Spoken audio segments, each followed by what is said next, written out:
What's up, everyone? Welcome to the show. Welcome to Creative Revival, where you get the tools that you need to live your best creative life. I am your host, Kendall Mason, and we've got something very exciting for you on the show today. We've got a lot of things that are going to be, that we're going to go ahead and cover. We're actually going to talk about habits that actually work in our daily lives, and how do we actually use these habits? How do we develop new habits? What are some of the myths in the industry that we've been taught about building a habit, and how do we actually build a habit that's going to stick over the long term? So that's just a few things that we're going to go ahead and cover in this episode, and looking forward to having you. Now, let's go ahead and roll into it. Habits are something that you do completely unconsciously. It's something that you develop and that you've done so routinely that you usually don't question where it came from, how it started, where it originated, or how it found its way into your life, which actually builds your destiny. It's your habits that help you to get you to where you are. You can actually shift and change your habits and develop new ones that will help you get to where you want to be, no matter where you currently are in your life. If you see someone, whenever you see someone that looks like they're doing something effortlessly, it's simple for them, they're doing it without thinking about it, and they always seem to get consistent results. And that is because they've actually built a habit around it. It's not magic. They don't have some kind of unique power that you don't have. They've just built something into a habit so solid into their lifestyle, it appears that they can easily basically reap the rewards. But they've had a certain level of even building a discipline. And the discipline usually requires willpower, and willpower can only take you so far. Willpower, I like to think of willpower like adrenaline. It kicks in for the short term, and then eventually it wears off and you can't sustain it because willpower just pulls a lot of energy.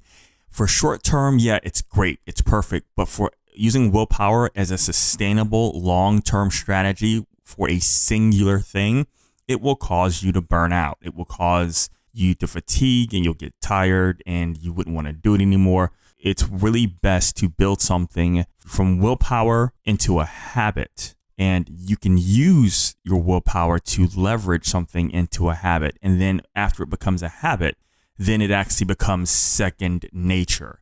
And you can do that for anything that you want. You can set up a little ritual, a little routine, set up a timer if you have to, just to make sure that you actually are going to have that time and dedicate and be disciplined to do the action when it's required, as it's required, to make sure that it becomes a part of your lifestyle. And once it becomes part of your lifestyle, yeah, you begin to reap the rewards from it.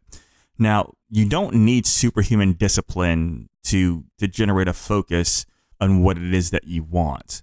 You don't have to have this unique, super hyper focus to make sure that you're going to get what it is that you want built out. And having that super focus is, like I said, it's not sustainable. You can get burnt out from it. It's it's good for the short term. It's something you can realistically do for a short period of time. But how long does it last? You might, a couple of days, a couple of weeks, maybe. And then you're right back to doing whatever habit that you've already preconditioned or been pre-programmed to do. And our minds are like computers. This is great. Our brain is like a computer. Our habits are like computers. Our nerves are like computers. And once you've done something consecutively, now it doesn't even have to be for a long period of time. It could be for a short period of time. Now, the more difficult the habit you're trying to build into your nature, the more effort it's going to require. It just requires more energy and more effort and more time in order to make that stick, to override and to really groove that into your daily habits. You don't even need discipline that you already have. You don't need any more discipline than you already have. You simply have to harness this discipline that you already have into a new habit that will actually serve you. So it's not about piling on more things to do. It's about narrowing out your focus onto the few simple disciplines that actually matter until they become a habit. And usually it's focusing on those few simple things that are in direct alignment to what it is that you truly want. So let's say, for example, that you want to lose weight and you want to make it a habit of doing something simple like drinking water. I want to drink less coffee, consume less sugar, consume less caffeine, and I want to drink more water. Well, you could take which is great, by the way. It's a great way to start because for some people, going to the gym is too much. You can start with something simple by cutting out sugar and drinking more water.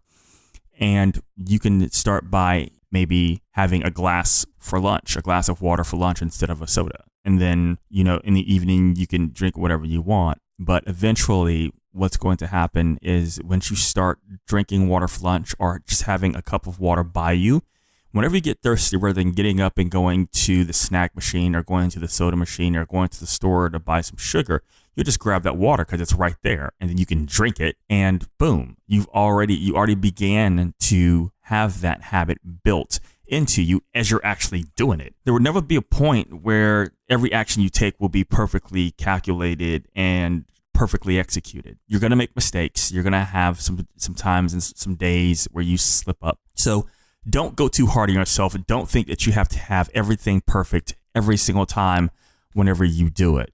We sometimes think that having more discipline in our lives is the secret to creating constant results in our lives. But if we do something just enough to build it into a habit, then it will develop a second nature that's remixing a need for sustained willpower. It won't need willpower. You'll be able to sustain it. It'll be something that you can actually keep on doing day in and day out, day in and day out. If you need an accountability partner, you can get that as well. There are people on Facebook, there are people, there are family, there are friends, there are support groups online that you can find. They will actually help keep you accountable to any types of habits that you want to create. So if there's a habit that you do want to create, you can find accountability partners all over. You just have to just search them. Just go online and search for people that will help you. When topics of success comes up, often the words of habit and discipline come up. When people are talking about, I want to be successful, you often hear the word habits and discipline. Denzel Washington said, what does it take to be successful? Denzel said it takes two things. It takes discipline and consistency. That consistency, the discipline and the consistency will eventually what will build a habit. And the more you do it, the less energy it'll actually take over time. It'll become so automatic that you won't even need to expend as much energy. Yeah, you'll have to take the action, but the amount of energy that's required to get the same result will begin to drop dramatically. And you'll find yourself having more energy to focus on other things as well and not being so strictly concentrated on a singular thing that you had to do initially. We'll actually get into how many days it takes in just a second. Now, before you think, oh, what now? I've got to reprogram my entire life? No. What you need to be is someone who has these goals that are working for you. You don't want to feel like that you're forcing yourself to do it all the time. And it's going to seem that way at first because remember, it's not something that you're used to. So you're having to consciously think about the actions that you're taking in order to get the results that you want. So yeah, initially it's going to take energy. It's going to take time and it's going to take focus. But for the long term, you don't have to focus on 1,000 different things. You only have to focus on a handful of things, just a few things. There's a few simple disciplines that you actually need to work into your routine to get you the result that you want. And I know sometimes people get bored. Hell, I get bored. Find a way to reward yourself. Maybe find a way to, hang out with a friend. Maybe it's going for a walk. Maybe it's seeing a movie. Maybe it's picking up a new skill or a new hobby. You can find milestones to reward yourself as you're developing these habits and as you meet new milestones.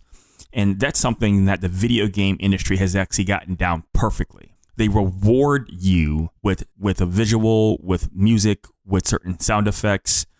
They may give you certain points that you could use. So they're rewarding you along the way for playing the game and actually making progress. You need to find ways to reward yourself as well. Maybe it's a certain song that you listen to. Maybe you give yourself your permission to try something new, things that I've listed before. And that's really, really important because then your pleasure system will begin to look for that. And you're doing something that's actually going to benefit you rather than something that's going to harm you. You could use your focus to concentrate on a few actions that would tremendously propel your results. It's not about being good at everything. It's really about focus on the few things that really matter. The great thing about focusing on one area is that you can devote all of your efforts into that while clear that you'll excel at it. It's focusing on those few things that are going to cause you to really hone in. You'll excel at those few things and you'll actually be able to have these measurable results. And the measurable results that you're getting from that, it's something where you can notice from where you're going to where you've been, and that will give you a sense of purpose, and it'll also give you a sense of progress. Progress is what will make you feel better. Progress is what creates strength. You want to feel proud? Make progress. You want to feel like you have purpose in your life? Make progress. It's progress produces purpose. Purpose produces progress. I'm not even sure if that made sense. It probably didn't, but that's perfectly okay. Your purpose will perpetuate your progress, and your progress will perpetuate your purpose. By channeling all of your focus in one thing you need to do well, you can develop the habit in that one area. Like I said, it's the one area of focus in your life that you really need to discipline yourself onto, not 1,000 different things you have to work on. If you try to do 1,000 different things, you're going to burn out. You're going to get tired. You're not going to want to do it anymore. And then eventually you're just going to give up because you don't feel like you can sustain it. And I can't say that I blame you. Sustaining things takes a tremendous amount of energy. So don't try to spread yourself too thin. Just find one single thing that you want to develop your habit into. The idea of creating a habit can be a bit overwhelming initially, but that's only in the beginning. You've made it, an active part of your daily pattern, and it becomes much easier to sustain. It's difficult to do in the beginning and also becomes easier once it's a part of your routine. And once that's become part of your routine, it becomes a way of life, it becomes a lifestyle, and that begins to develop into your destiny. Now, there is a rumor. It's not necessarily a rumor, but there's a general census idea of how long it takes to actually build a habit. A lot of people think that it takes 21 days to build a habit. It depends on the habit, but most habits actually take much longer than that. It takes longer than 21 days to build a habit. It's just true. It takes a lot of patience, and it takes longer than 21 days. It'd be great if every habit you wanted to build takes 21 days. Unfortunately, it doesn't. So it's going to require a little bit more. According to the Huffington Post, the bell curve, right? If you imagine like a bell curve and the amount of time versus the amount of results you get from creating new habits. And it turned out that it was an average of 66 days. 66 days to create a new habit. And obviously this will shift more or less depending on the degree of the change that you're looking to make. 66 days actually turned out to be the sweet spot for building that habit, for building any type of habit. But there's also a research that was done at the University of London. And in 2009, they took a sample of students and they got them to the point of natural aptitude, like where it was second nature to them, basically. And through the very point where the behavior became automatic and requirement to sustain it became easier through the course of that 66 days habit building. Modern science does suggest it takes 21 days to make a change in behavior. However, the study shows that 66 days is much more practical. Even after developing the habit, people found themselves less stressed, less impulsive, and it's really about doing the things that are most important consistently. They felt a lot more energy. They were able to relax more because they knew that they had made a new habit, and that developed a natural progression toward the goal that they were actually achieving. So they wanted to achieve. So it was really about breaking down those steps and having that habit just put in place, and until it became second nature to them and something that they actually wanted to achieve. What is one thing that you would like to make a natural habit for you? Is it prospecting for customers? Is it creating content? Is it engaging? Is it creating more work? Is it spending more time engaging with your current customers? Is it spending more time with your family? Is it exercising? Is it drinking more water? Is it taking time to read and learn something new? What are some things that you can do? Let me know and share this with your family and friends. That is it for this episode. I hope you guys liked it. You guys are super awesome. Don't forget to like, subscribe, follow, and share. If there's something that a habit that you're going to build, leave it in the comments. Leave it in the comments below and we can share it. We can encourage you. We can help support you. We can get you involved and ask you how it's going. I would definitely be glad to dig in, find out what habit it is that you want to build, and enjoying this journey with you. So just let me know, and I'm looking forward to hearing from you. Thank you for listening to this episode. Also, if you have any questions, feel free to send an email to giftboxcreative@gmail.com. You can also ask about any inquiries about any products or services, any branding products or services that you need, or any marketing, as well as web design products and services. I will be glad to pitch and catch with you. Thank you for listening to this episode. Hope you enjoyed the rest of your day.